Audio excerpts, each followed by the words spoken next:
The morning buzz of Boston filtered through the air, a constant hum of engines, footsteps, and voices weaving through the streets like a restless river. Helen Johnson stood at the corner of Washington Street, her fingers curling around the smooth, worn handle of her white cane. She tilted her head slightly, tuning into the familiar rhythm of the city. The clatter of high heels striking the pavement, the distant honk of impatient taxis, the low murmur of a nearby conversation. They painted a map in her mind, as clear as if she could see it. Helen, at 78, had walked this path for years. The absence of sight had not diminished her. It had only forced her to sharpen her other senses. Her body swayed gently, adjusting to the vibrations of the city as she took her first careful step across the street. She moved deliberately, her cane sweeping left and right, touching the edges of the world she couldn't see but had long memorized. "Excuse me, miss, do you need help?" a voice asked, polite but distant. Helen smiled softly, shaking her head without turning toward the sound. "No, thank you. I've got it." The words were firm but kind, a reflex she had mastered long ago. She had no interest in being pitied or treated like she couldn't handle herself. Not here, not in the city, she knew by heart. As she crossed, the familiar scent of fresh bread from the bakery on the next block reached her nose. Helen's fingers tensed slightly around her cane. Central Square was just a few blocks away now, the place where she spent her mornings. There she could sit on her favorite bench, listen to the chatter of people passing by, and soak in the warmth of the sun on her skin. The park had become her sanctuary, a quiet retreat amidst the chaos of Boston. Her thoughts wandered, floating gently like the breeze that brushed her cheeks. There had been a time when she feared losing her independence, when the world had shrunk to the walls of her apartment. That was 15 years ago, just after her sight began to fade. But Helen had never been one to surrender. The city, with all its noise and unpredictability, had become her ally. She had trained herself to navigate it, to feel it, to make it hers. The cane tapped against the curb of the next street. She paused, listening. The flow of traffic was thick, cars streaming past in a hurry.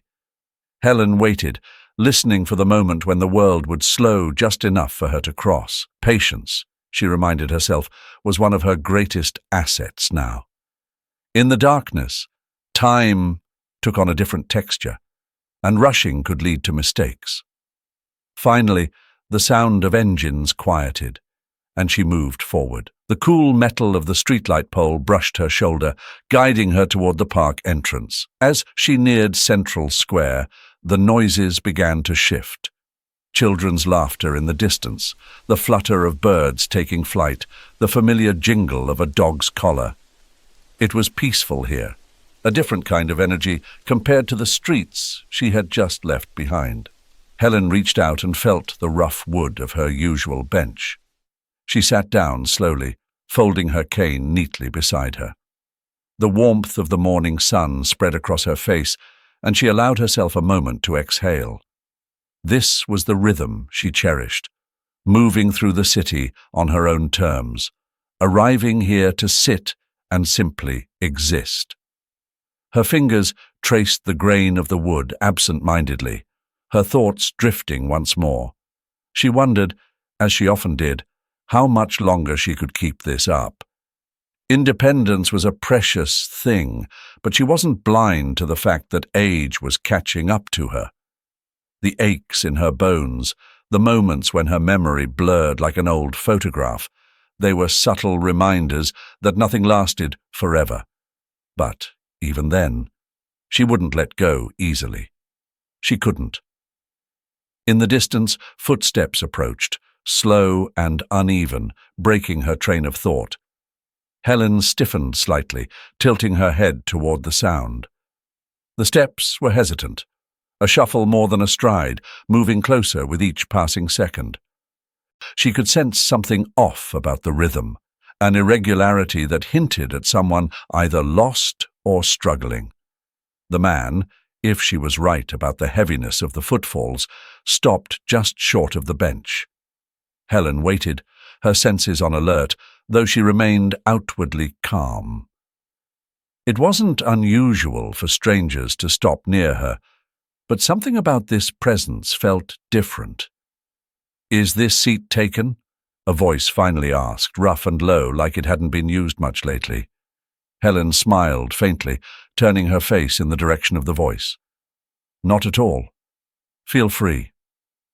Mark Davis sat on the edge of his couch, staring blankly at the peeling paint on the wall in his dingy apartment. The tiny place in Dorchester, Boston, was a mess of unwashed dishes, scattered clothes, and the faint stench of spilled beer. An empty bottle lay near his feet, another beside it, and his head throbbed with the dull ache of too many nights spent drowning in alcohol. He rubbed his eyes with the back of his hand, trying to shake the fog that clung to his mind like the dust that settled thick in the corners of the room. The apartment was a reflection of him, chaotic, broken, and left untended. His life hadn't always been like this. Once there had been hope, ambition even, but those days felt like a lifetime ago, buried under years of bad decisions and endless nights spent chasing an escape. His childhood had set the tone, after all. The memories of his father's sharp voice, the constant belittling, and the blows that followed lingered, seared into his psyche. Mark had promised himself he'd never become that man, but somehow, along the way, he lost the battle. The anger that had simmered in him as a boy never found a proper release. Instead, it fed off the resentment, growing heavier with each passing year. Mark leaned forward, elbows on his knees, and rested his head in his hands. His throat was dry, his stomach knotted, and the overwhelming sensation of being stuck in a life he never wanted suffocated him. Everything was a blur now, days blending into nights, nights into more nights, until all he knew was the next bottle. He didn't even know what he was running from anymore. The failure? The emptiness? Or was it the simple truth that he had no idea how to fix any of it? He stood abruptly, stumbling toward the small kitchenette. His hands shook as he grabbed a half-empty bottle of whiskey from the counter. He took a swig, the liquid burning as it slid down his throat, momentarily numbing the ache. Mark braced himself against the counter, staring down at the chipped tiles. The rage was there, just under the surface, a dull roar that threatened to consume him whole. Mark exhaled, pushing away from the counter. He needed to get out, to breathe, to stop feeling like he was suffocating inside his own skin. He grabbed his jacket from where it lay crumpled on the floor, slipping it on as he fumbled for his keys. Without another thought, he swung the door open and stepped out into the grey morning light, the cool air hitting him like a slap. Outside, the streets were already alive with the routine of others, people hurrying to work, cars honking, the faint scent of breakfast wafting from nearby cafes. Mark walked aimlessly, his mind still heavy with the haze of alcohol. The world around him felt distant, unreal, as if he was moving through a dream he couldn't quite wake from. His feet carried him forward, though he barely registered where he was going. His hands were shoved deep into his pockets, his shoulders hunched, eyes staring blankly ahead. The noise of the city was muted, blending into a dull hum in his ears. Mark wasn't sure how long he'd been walking when he realized he'd drifted far from Dorchester, his surroundings shifting to a quieter, more peaceful part of town. The hustle of the city softened here, replaced by the occasional sound of children playing, the rustle of leaves in the breeze. He came to a slow stop, blinking as the fog in his mind cleared just enough for him to notice where he was. A park. Central Square, if he remembered correctly. It had been years since he'd come this far into Boston proper. He hadn't meant to, but now that he was here, he felt a strange pull. Something about the stillness in the air, the sense that life moved a little slower in this corner of the city, gave him a moment of respite. The crowded intersection at Downtown Crossing was a tangle of motion, people moving briskly, the honk of impatient taxis, and the steady hum of city life. Helen Johnson, cane tapping lightly in front of her, listened to the flow of the crowd, carefully mapping her next steps. Her senses were sharp, tuned to the rhythm of the city she had traversed for years. Each sound was a signpost in the dark world she lived in. Her cane brushed the pavement in smooth arcs, bouncing off obstacles, guiding her forward. Her pace was measured, deliberate. She was always cautious, always aware. The air was cool, and there was a certain calm in her movement, despite the chaos surrounding her. But chaos was all that Mark Davis felt. He pushed through the throng of bodies, his mind clouded, anger bubbling under the surface. His morning walk had done little to clear his head. Every step he took seemed to deepen his frustration. The noise of the city grated on him, the rush of people annoyed him, and the heaviness in his chest was suffocating. Mark's eyes were fixed ahead, his jaw clenched tight. His thoughts circled back to the same hopeless questions. How did everything end up like this? Why couldn't he control the anger? He shoved his hands deep into his jacket pockets, his movements sharp and agitated, barely registering the people he passed. It was then that Helen's cane brushed against the cuff of his jeans. It was a light touch, barely noticeable, but it was enough. Mark stopped abruptly, his eyes flashing down to the woman at his side. He saw her, cane in hand, face calm, unaware of the storm she had just walked into.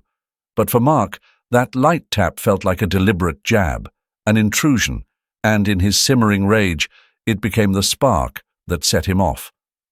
"What the hell?" Mark growled, his voice rough, cutting through the hum of the city. Helen paused, sensing the tension before she could even comprehend what had happened. She turned her face slightly in his direction, her expression steady, though she could feel the shift in the air.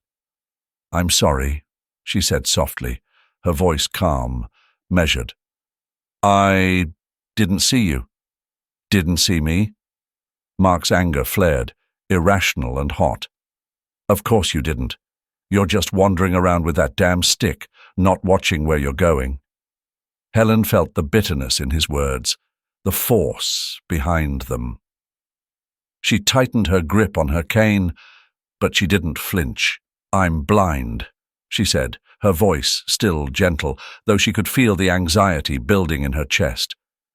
"I didn't mean to." Mark cut her off, stepping closer, his face contorted in frustration. "That's no excuse." His voice was loud now, sharp, cutting through the noise of the street. "You think that gives you the right to just—" In a flash of irrational fury, he pushed her. It wasn't hard, at least not to him, but the action carried a weight that neither of them could have predicted. Helen staggered backward, her foot catching awkwardly on the uneven pavement. The world around her spun in an instant. She felt the ground rush up to meet her, her body collapsing against the hard concrete. Her cane clattered to the ground, skittering out of reach. For Helen, time seemed to stretch out in that brief moment. The rush of the crowd faded, the city noise dulled, and all she could feel was the impact of her fall, the sharp pain radiating through her side. She lay there, stunned, disoriented, trying to gather herself. Mark froze, his breath catching in his throat as he saw her hit the ground. Reality hit him like a cold wave, the anger draining from his body in an instant, replaced by a sinking feeling of dread. What had he just done? He stood there, paralyzed, staring at the woman on the ground. The crowd around them seemed to pause for a moment, people glancing over, a few murmurs of concern passing through the air. But the world didn't stop. The city kept moving, as it always did. Helen tried to push herself up, her hands trembling as she fumbled for her cane, her mind still reeling from the shock. Her heart raced, the dull ache in her side throbbing in rhythm with it. She could hear the footsteps of people hurrying past, the distant voices. But no one stopped. And in that moment Mark's world shifted. The world seemed to pause as Helen lay on the cold pavement, her breath short, the sharp ache in her side grounding her in the present. The sounds of the city, once familiar and rhythmic, now felt distant, as though muffled by the shock of her fall. People slowed their pace, some casting quick glances, unsure of what had just unfolded. A few heartbeats passed before the crowd around her started to stir. Someone muttered, "Is she okay?" while another called out, "Get help!" A young woman knelt beside her, her hand gently resting on Helen's arm. "Don't move, ma'am," she said, her voice steady but concerned. "We'll get you some help." Helen winced, trying to sit up. "I'm fine," she managed, though her voice shook slightly. She wasn't fine, but the thought of appearing helpless gnawed at her. Her fingers fumbled for the cane that had clattered out of reach. She didn't want to be a burden, didn't want to feel fragile. The independence she'd fought so hard to maintain felt precarious now, hanging by a thread. She could sense the crowd's collective gaze on her, and it weighed heavier than the pain. The young woman pressed her hand more firmly against Helen's shoulder. "You should wait for the paramedics. Someone's already called them." Helen nodded faintly, feeling the sting of frustration more than the physical hurt. Her pride wrestled with the situation, her need for self-sufficiency clashing with the reality of the moment. She wanted to insist that she could stand, walk away, continue her day as if nothing had happened. But her body betrayed her, reminding her of the limitations she'd long refused to accept. Across the street, Mark stood frozen, his mind reeling from what he'd just done. His heart pounded against his chest, each beat louder than the noise around him. He hadn't meant for it to go this far. His anger had been instant, blind, and now that it had lashed out, he could feel nothing but dread. He took a step back, eyes darting from Helen to the crowd gathering around her. "She's fine," he told himself. "Just a fall. Nothing serious." But the guilt clawed at him, gnawing at his insides with each passing second. He knew he couldn't stay. The crowd was starting to look around, their attention splitting between the woman on the ground and the unknown culprit. His breath caught in his throat, panic rising like bile. He turned abruptly and pushed through the throng of people, his movements jerky, frantic. No one seemed to notice him as he hurried away, his mind racing. The streets blurred together as he weaved through the city, trying to outrun the guilt that chased him with every step. His thoughts were a jumbled mess. Shame, fear, disbelief. He needed to escape, needed to disappear into the anonymity of the city. And so he did. Back at the scene, the wail of an ambulance siren cut through the hum of the city. The young woman who had stayed with Helen stood, waving her arms to flag the paramedics. Helen, still on the ground, heard the sirens getting closer.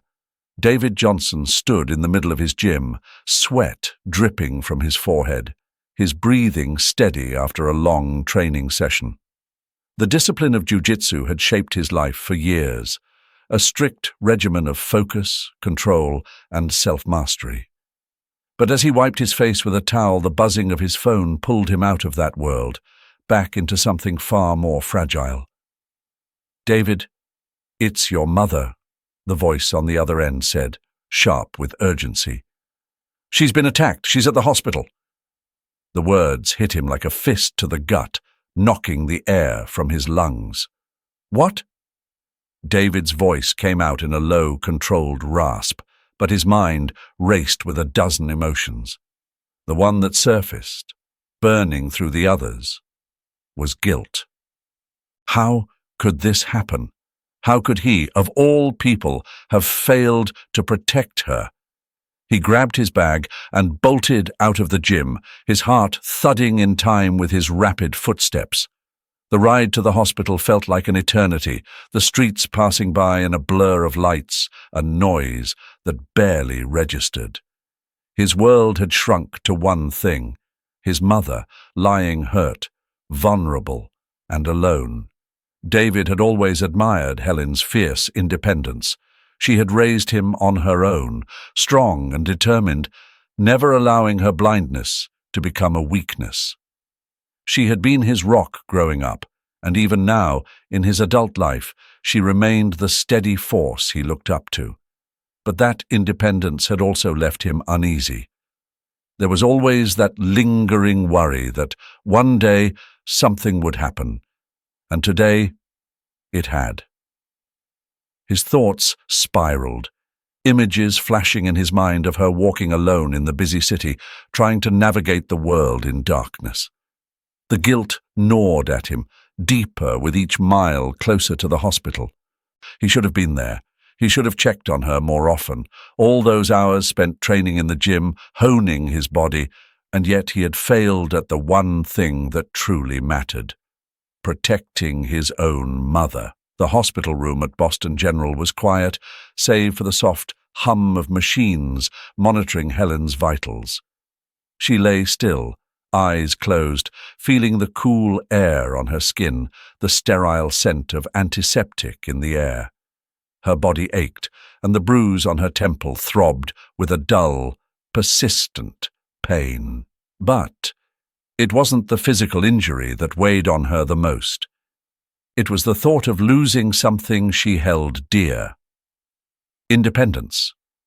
Helen had fought for years to keep her autonomy, to prove to herself and the world that her blindness didn't define her. But lying in that bed, helpless, she felt the fragility of her independence slipping through her fingers. The attack had been a brutal reminder of how quickly things could change. The city she knew so well had betrayed her, and for the first time in a long while, she felt vulnerable. She heard the familiar sound of David's footsteps entering the room. He had always moved with a quiet intensity, like he was always bracing himself for action. She opened her eyes as he approached, his face tense with barely restrained anger. "Mom," he said softly, taking a seat beside her bed. His voice was calmer now, but she could sense the storm still brewing beneath the surface. Helen gave him a weak smile, her hand reaching for his. "David, I'm fine," she said, her voice steady despite the exhaustion that pulled at her. "I've been through worse." David's jaw clenched. "This shouldn't have happened," he muttered, his fists tightening at his sides. "I should have been there. I should have—" "David." Helen's voice was firm but gentle. She squeezed his hand, drawing his attention back to her. "You can't be everywhere. You can't protect me from everything." "But I should have been able to stop this," he replied, his voice low, barely controlled. "Someone attacked you, Mom. I can't just let that go." Helen sighed, closing her eyes for a moment as she gathered her thoughts. She knew David well, knew the anger that simmered beneath his calm exterior, the fierce loyalty he felt toward her. But vengeance wasn't the answer. It never had been. "You can't fix this with violence," she said quietly. "I don't want you to go after anyone. Please, David, let the police handle it." David was silent for a moment, his jaw working as he tried to contain the surge of anger that rose within him. He wanted to protect her, to find the person who had done this and make them pay. But he knew his mother. He knew how much she valued her independence, her sense of control over her own life. And right now she was asking him to let it go. "I don't know if I can, Mom," he admitted, his voice thick with frustration. Helen opened her eyes again, fixing him with a steady gaze. I need you to try, she said softly. For me. David nodded slowly, his chest tightening with the weight of the promise he wasn't sure he could keep. I'll protect you, he whispered. I swear. Helen smiled faintly, but the tension between them remained. She could feel the unspoken vow lingering in the air, the desire for justice, for retribution. David might have promised to protect her, but she knew the fire inside him hadn't burned out. Mark Davis stumbled through the shadowed alleys of South Boston, the dim streetlights flickering above him like dying stars. His breath came in shallow bursts, the stale taste of whiskey still heavy on his tongue. He had been drinking since it happened, trying to blur the memory of that moment. The old woman, her cane brushing against him, and the raw, thoughtless rage that had followed. But no amount of alcohol could wash away the guilt. It clung to him like the cold night air, suffocating and inescapable. His mind was a mess, replaying the scene over and over. The push, her fall, the way she crumpled to the ground, defenseless. It didn't matter how far he ran. The image followed him everywhere. And now the buzzing glow of his phone in his pocket only made it worse. He had seen it earlier, a post circulating on social media, a video. Someone had recorded the aftermath of the attack, Helen lying on the sidewalk, people rushing to help her. It was all over the city now. People were talking about it, sharing it. The comments beneath the post were a blur of outrage and disgust. He stopped in front of a boarded-up building, the once vibrant facade now cracked and faded, a relic of a life that had gone stale just like his own. Mark slumped against the wall, the rough brick scratching at his back. His hands were shaking, not from the cold, but from the weight of what he had done. He pulled out his phone again, unable to resist the sick compulsion to look at the video one more time. The post had thousands of shares, countless comments condemning him as a monster, a coward. They didn't know it was him, not yet, but he could feel it, the walls closing in. It was only a matter of time before someone recognized him, before the police came knocking. Mark squeezed his eyes shut, trying to block out the noise, trying to drown out the rising tide of guilt that was consuming him. But it was useless. He couldn't run from it, couldn't numb it with alcohol.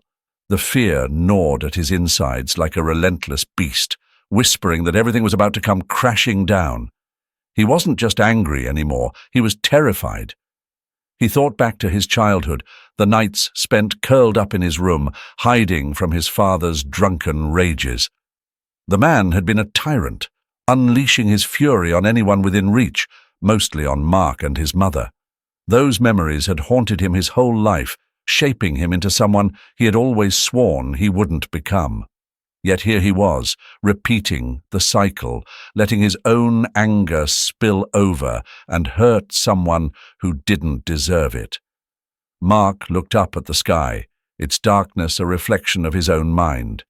He had tried so hard to escape his past, to drown the pain with alcohol, with rage, with indifference. But nothing worked. The guilt was louder than the whiskey, sharper than the anger. And now, with Helen's image burned into his mind, there was no escape. The phone buzzed in his hand again, a new message lighting up the screen. It was a news alert, another update about the attack. Mark felt his chest tighten as he read it. The city was looking for him. They were calling it an assault. He cursed under his breath, shoving the phone back into his pocket. His legs felt weak, like they could give out at any moment. The fear was spreading, faster than he could run from it, faster than the alcohol could dull it. He needed to hide, but deep down, he knew there was no hiding from this. David sat in the dim light of his apartment, his phone screen glowing in the darkness as he scrolled through posts and updates about the attack. His mother's bruised face flashed in his mind, and the anger bubbled back to the surface. He had promised her he wouldn't seek revenge, But the thought of letting the man who hurt her walk free burned inside him. He clenched his fists, his thumb moving faster across the screen. The city had rallied behind Helen. Posts calling for justice filled his feed, strangers sharing videos and descriptions of the man responsible. Every click brought him closer to finding the person who had turned his world upside down. David wasn't just looking for a name, he was searching for an outlet for the rage that pulsed through his veins, the guilt that gnawed at him for not being there when his mother needed him most. His mind was a constant tug of war between his mother's plea for restraint and his own desire for action. She had taught him patience, control, but those lessons were slipping away now. The discipline he had built through years of training felt fragile, as if it could shatter at any moment. Every fiber of his being screamed for justice. No, not justice. Retribution. David leaned back in his chair, eyes scanning the screen as he pieced together fragments of information. Posts about sightings, vague descriptions, mentions of the attacker's behavior before the incident. It wasn't much, but it was enough to build a trail. He clicked on a video someone had uploaded of the aftermath. The camera panned to the crowd, showing a glimpse of the man retreating into the background. His face was blurry, his movements panicked. But David recognized that body language, the way someone moved when they were running from themselves. His training had taught him more than just physical strength. It had taught him how to read people, how to anticipate their next move. He watched the video again, slower this time, noting every detail. The man's hunched posture, the way he avoided eye contact with the crowd.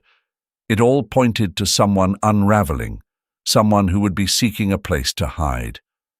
David's fingers tapped out a quick message to a friend in law enforcement, someone who might help with tracking down more specific details. He wasn't interested in the slow process of waiting for justice to unfold. He needed answers now. As the hours ticked by, David narrowed down potential locations, focusing on the quieter corners of the city, places where someone like Mark Davis might try to disappear. Charlestown stood out, a neighborhood far enough from the center to blend into anonymity, but close enough to remain accessible. He pulled up a list of bars, noting the ones frequented by people trying to stay off the radar. It wasn't long before he found it.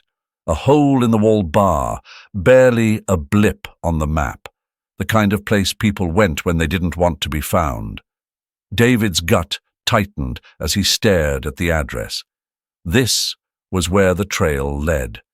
This was where he would find the man who had hurt his mother. He stood, the weight of the decision pressing down on him. His mother's voice echoed in his mind, her plea for him to let it go.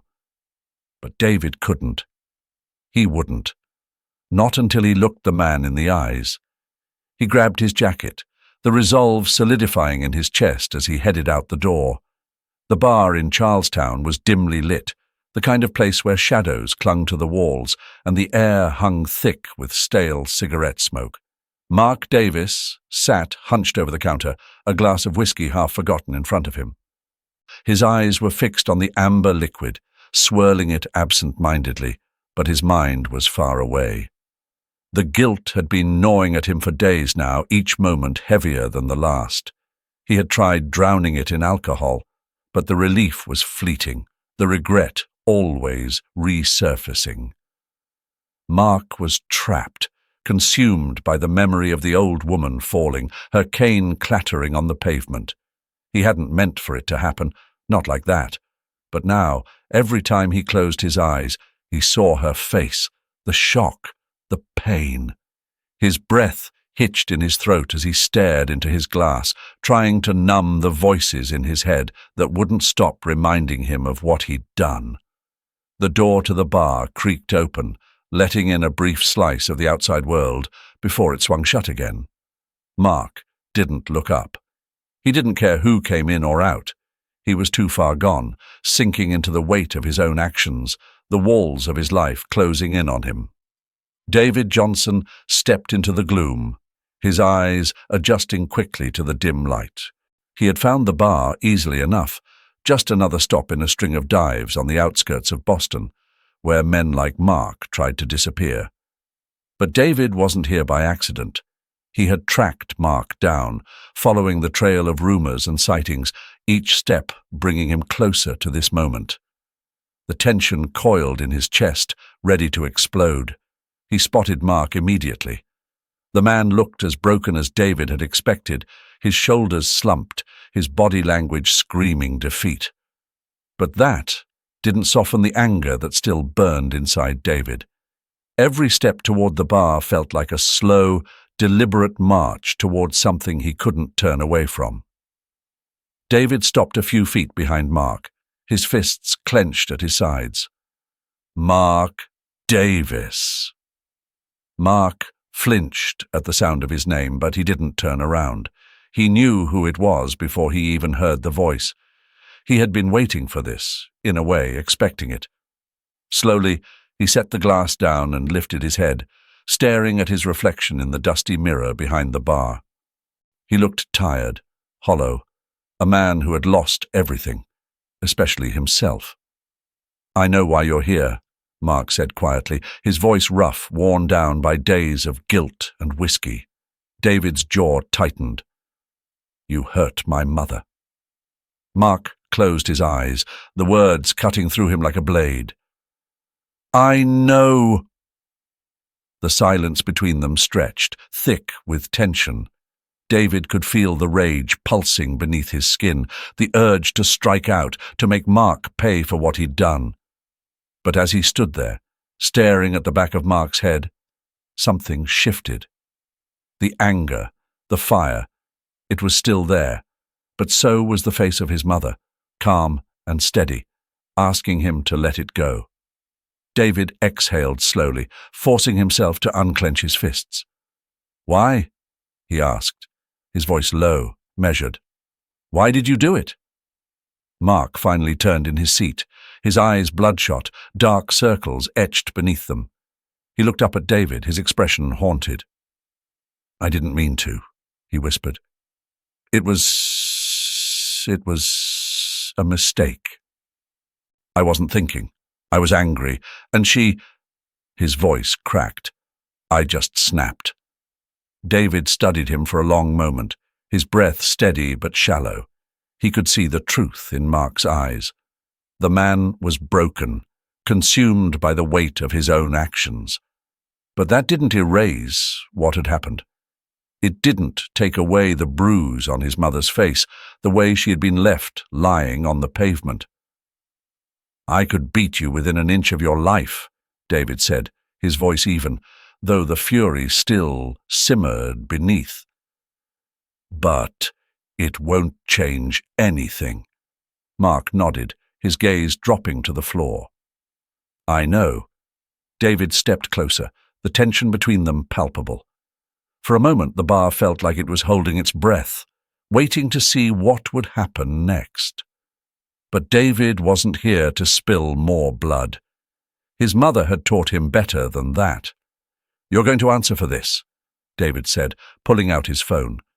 He dialed quickly, his eyes never leaving Mark's crumpled form. "You're going to face what you did." Mark didn't resist. He didn't try to run. He just sat there, his hands trembling as David made the call. The bartender, sensing the gravity of the moment, quietly stepped back, giving them space as David reported the situation to the police. When David hung up, the weight of the confrontation hung between them. Mark's shoulders sagged even further, as though the final thread holding him together had snapped. "I deserve whatever's coming," he muttered, his voice barely audible. David didn't respond. There was nothing left to say. The police would be there soon, and then Mark would be taken away. It wasn't enough to make everything right, but it was a start. The minutes ticked by, and soon the flashing lights of a police car lit up the street outside. Two officers entered the bar, moving with purpose as they approached the men. David stepped back, watching in silence as they cuffed Mark and read him his rights. Mark didn't fight. He didn't speak.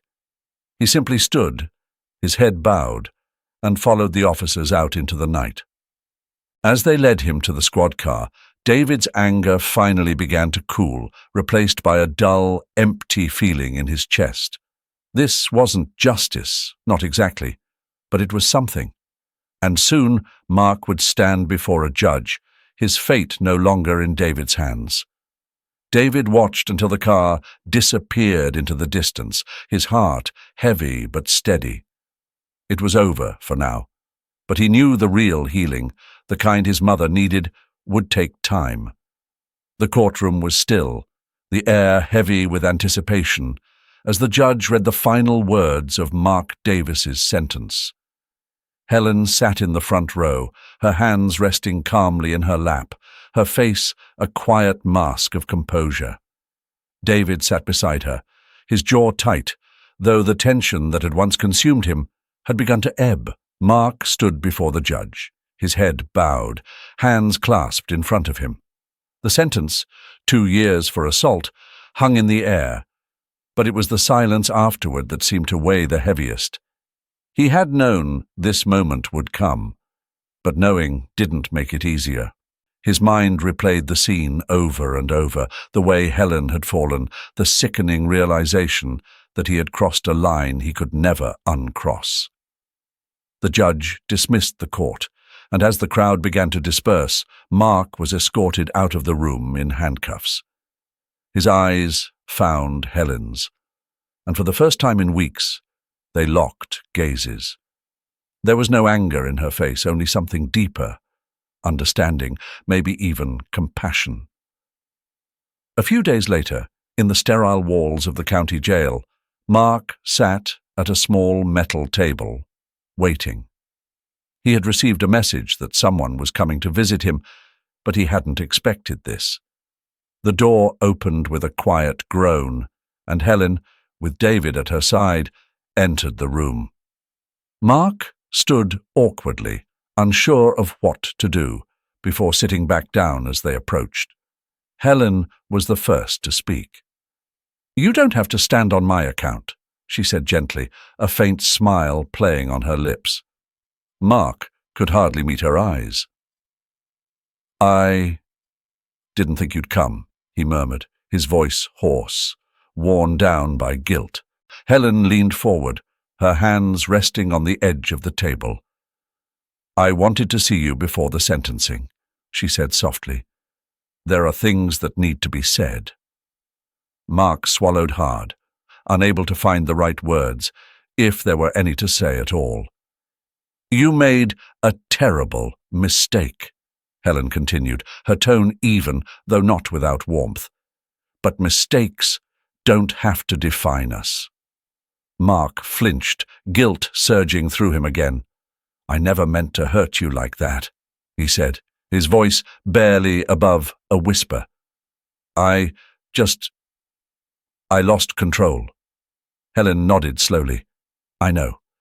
But what matters now is what you do from here." David stood beside his mother, arms crossed, his expression less forgiving, but there was no fire in his eyes anymore. The fury that had driven him was gone, replaced by a quiet contemplation. Watching his mother show compassion to the man who had hurt her so deeply had begun to shift something in him. The anger that had ruled him, that thirst for revenge, was fading. Helen reached out, her hand resting on Mark's.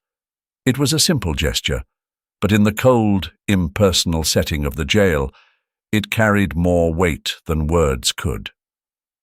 "I forgive you," she said softly. Mark looked up at her, eyes wide, as if he hadn't truly believed that was possible until now. Tears brimmed in his eyes, but he blinked them away, unable to speak. "I can't undo what happened," Helen continued. "Neither can you. But you can start again. You have to live with the consequences. But you don't have to carry the guilt forever. David watched the exchange, something loosening inside him. His mother's words resonated, echoing in the space where his anger had once been. Forgiveness. It was a foreign concept to him in the beginning. But seeing Mark's reaction, seeing the weight lift from his mother, it started to make sense. He had spent so much time harboring rage, but maybe it was time to let go. As Helen and David stood to leave, Mark whispered, "Thank you." It was barely audible, but both mother and son heard it. David lingered for a moment, his gaze meeting Mark's. "Make this count," he said, his voice firm, but no longer laced with bitterness. Mark nodded, and for the first time, David believed that he might. Outside the jail, the air felt lighter. Helen reached for David's arm, her hand resting gently on his. "You're okay?" she asked, her voice tender. David nodded, exhaling slowly. "I think I will be," he replied, realizing that for the first time since the attack, he felt something close to peace. As they walked away from the prison side by side, the bond between them felt stronger than it had in years. Helen had shown the way, not through anger or bitterness, but through understanding and forgiveness. And David, though still finding his way, had begun to follow. Mark, left alone in the cold quiet of the prison, sat for a long time at the table. The guilt that had once been an unbearable weight was still there, but now it was tempered with something else, a flicker of hope. For the first time in weeks, he felt like redemption might be possible. It wouldn't be easy. He had a long road ahead, filled with the consequences of his actions, but he could see it now, the path toward something better.